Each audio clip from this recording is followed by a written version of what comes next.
Ensinar a palavra de Deus aos nossos filhos, à nossa família. Estar atento à voz do Espírito Santo. Anunciar o Evangelho de Cristo. E entender as profecias bíblicas que apontam para os últimos dias.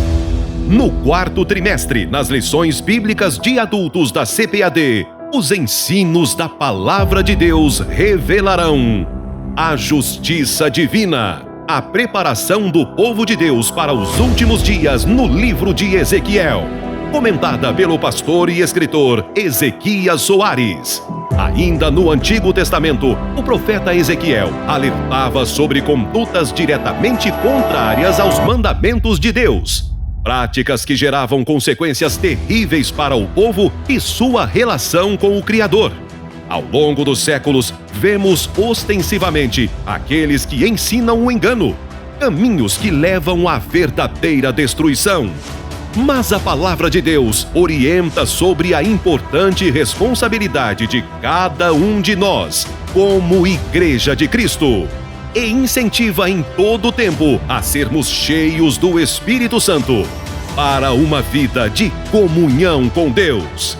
E esta mensagem permanece atual, uma grande promessa para nossas vidas. Entenda mais das Sagradas Escrituras na Escola Dominical. Todos os domingos são apresentados ensinamentos de valores espirituais e morais contidos na Palavra de Deus. Com o novo currículo da CPAD, você tem muito mais: conteúdo bíblico, sólida fundamentação doutrinária, recursos para auxiliar o aprofundamento de seus estudos e a excelência de quem está incansavelmente anunciando as novas do Reino de Deus. Lições Bíblicas, um produto com a qualidade CPAD. Adquira hoje mesmo seu exemplar. Visite uma de nossas livrarias localizadas em todo o nosso país. Tem uma aí, bem perto de você. Ou acesse www.cpad.com.br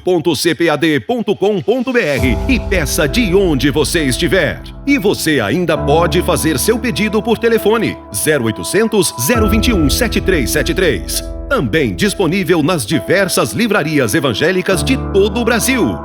CPAD, a editora da Escola Dominical.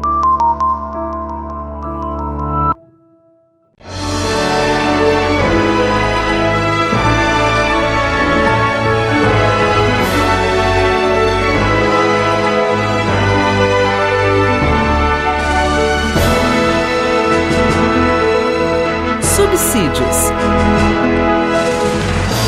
Lições Bíblicas Adultos.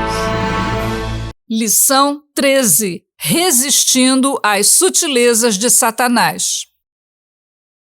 Olá a todos, a paz do Senhor. Estamos de volta para estudarmos mais uma lição bíblica da nossa escola dominical. Hoje a lição de número 13, que é Resistindo às sutilezas de Satanás.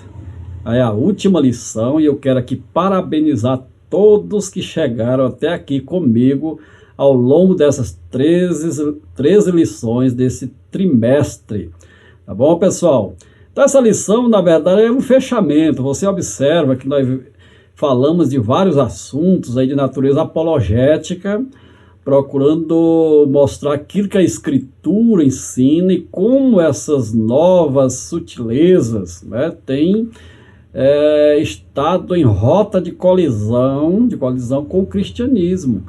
E nós procuramos mostrar isso. Então a lição de hoje é exatamente mostrar princípios, um norte, como os cristãos devem se conduzir nessa nova realidade que nós estamos enfrentando, né, nesses ataques que a igreja tem passado e como resistir a isso.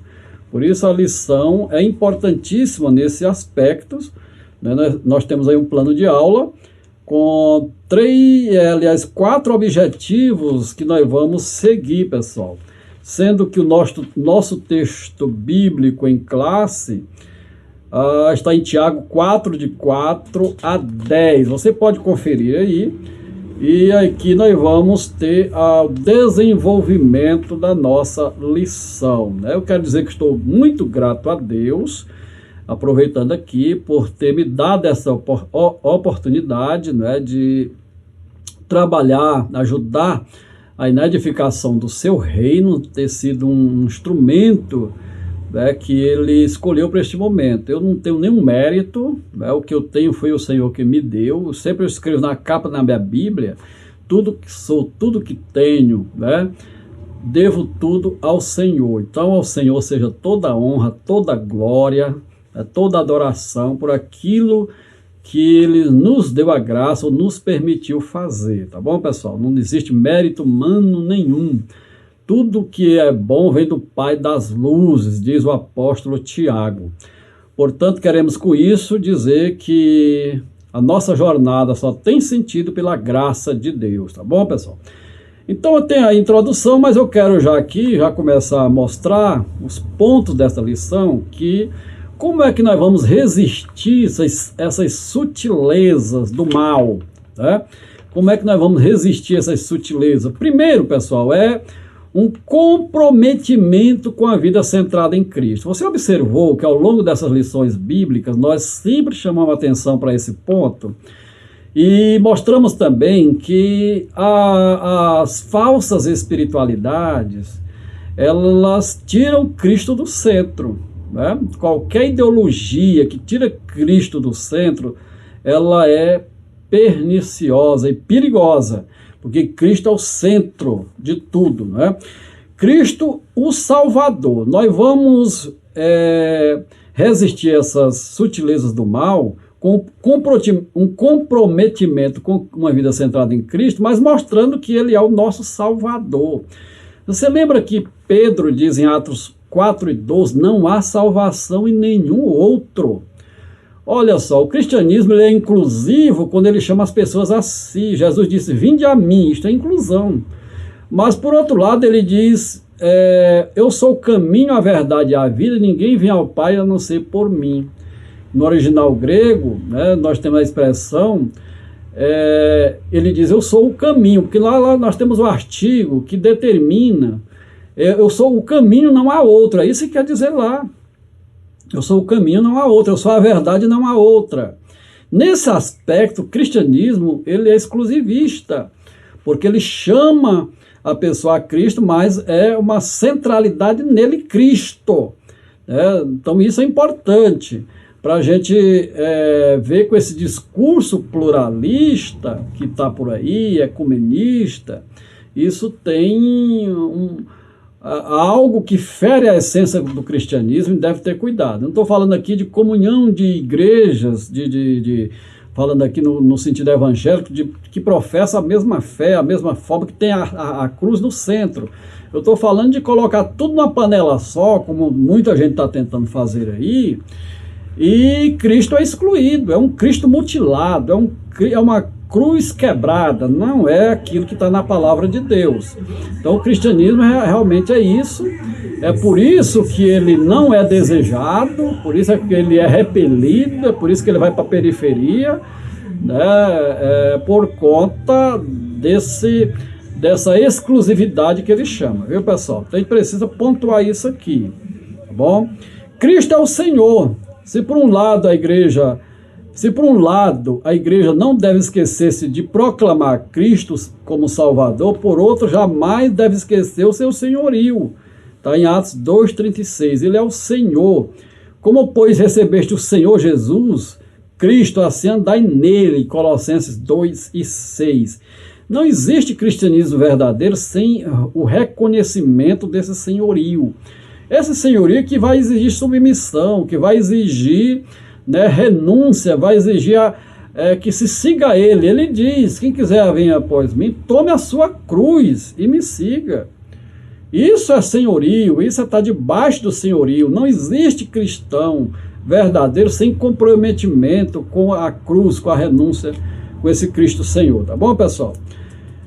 Pois bem, a gente avança um pouquinho mais e a gente vai encontrar o ponto 2, que é o comprometimento com as Escrituras. Se por um lado nós precisamos nos comprometer com Cristo, Salvador e Senhor, nós também precisamos nos comprometer com as Escrituras, primeiro como revelação de Deus e depois como regra de fé e conduta. Nós vimos aqui que uma das sutilezas do erro, do mal, é desfazer a autoridade bíblica, é mostrar que a Bíblia está ultrapassada, é obsoleta. E isso é terrível, porque nós não podemos abrir mão que a Bíblia é a revelação de Deus, e por conta disso ela é inspirada por Deus, ela é soprada por Deus, não é? Então ela é a palavra que vai nortear, vai guiar a nossa vida. Qualquer tentativa de abafar a Escritura, de calar a voz da Bíblia Sagrada, pode ter certeza que é uma operação do erro. E nós devemos rechaçar isso, não podemos aceitar. Aí a gente fala que a Bíblia é a nossa regra de fé e conduta. Foi assim em todos os credos, em todos os momentos da história da igreja. A Bíblia é colocada como um manual de regra de fé e conduta, e deve ser. Nós devemos medir a nossa experiência pela Bíblia, pela palavra, e não o contrário. Porque o Espírito não vai contradizer a si mesmo. Aquilo que o Espírito Santo inspirou no passado, não tem tempo para as coisas espirituais. A Bíblia, aquilo que ela coloca como verdade eterna, vai ser verdade eterna. Se ela diz que Cristo é o único caminho, vai ser o único caminho. Se ele é o Salvador, ele é o Salvador e o único Salvador. Então nós precisamos pegar a palavra como parâmetro e como regra de fé. As igrejas históricas têm seus catecismos, suas confissões. Isso é importante. Nós também, pentecostais, temos nossas verdades fundamentais que cremos, mas elas devem se fundamentar na Bíblia, na palavra de Deus, e não contradizê-la, não colocar preferências humanas, pensamentos humanos para se sobrepor a palavras. Não dá certo. Tá bom, pessoal? Pois bem, então nós temos aí comprometimento com as Escrituras como regra de fé, aliás, como revelação de Deus e como regra de fé. Terceiro, nós temos comprometimento com a vida cheia do Espírito, o Espírito Santo no plano da redenção. Isso é importante. Nós citamos aí que é o Espírito Santo quem conduz o homem a Cristo. O Espírito nos trouxe a Cristo. Contudo, precisa ser dito que eu viver em Cristo e na prática dos princípios bíblicos é impossível sem a ajuda do Espírito Santo. Então, o comprometimento com o entendimento que o Espírito de Deus é importante, isso é crucial, né, para uma vida vitoriosa. E nós citamos aí Romanos, capítulo 6, 7 e 8, que Paulo coloca aí o problema do pecado, o drama humano, né? E o Espírito que vai permitir ele viver essa vida vitoriosa, né? Essa vida que é centrada em Cristo. Sem o Espírito de Deus, a vida não passa de legalismo, né? O viver cristão seria apenas um legalismo. Paulo fala da lei do Espírito de vida, que em Cristo Jesus te livrou da lei do pecado e da morte. Há um capítulo meu escrito num livro, né, lançado aí pela uma das faculdades evangélicas do Brasil. Eu fui convidado para escrever um capítulo daquele livro. O capítulo que eu escrevi foi a maior de todas as leis, que Paulo diz: a lei do Espírito de vida em Cristo Jesus te livrou da lei do pecado e da morte. É uma lei maior, e a lei do Espírito Santo, a lei do Espírito, que dá capacidade para você vencer o pecado. Essa é uma verdade, não é? Então, deve ter uma vida comprometida com a vida cheia do Espírito, que é entender o papel do Espírito Santo no plano da redenção. E aí nós colocamos de forma mais específica a vida cheia do Espírito, que há uma obra interior do Espírito no cristão que o santifica, né? Que o purifica, como diz a própria palavra de Deus. E existe uma experiência de capacitação também, pessoal. Nós não podemos, né, abrir mão disso aqui. O Espírito Santo, à medida que ele nos santifica, que ele nos torna semelhante a Cristo, trabalha o caráter do cristão, e Paulo aí fala dos frutos do Espírito, há também um empoderamento do Espírito. Jesus foi quem disse: mas recebereis poder ao descer sobre vós o Espírito Santo, o dinamis, está lá no texto grego.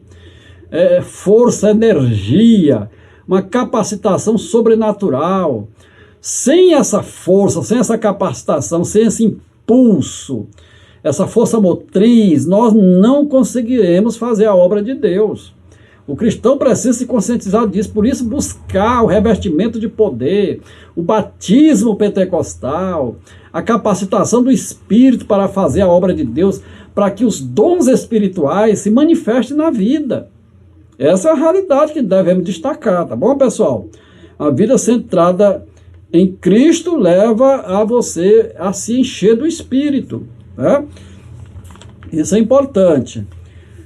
O quarto é comprometimento com a igreja local. A igreja como corpo de Cristo e um lugar de importância para cada membro da igreja. É o ponto 4, que é o final, comprometimento com a igreja local. Pessoal, você observa, vocês observaram aí que nós falamos dos desigrejados especificamente na lição.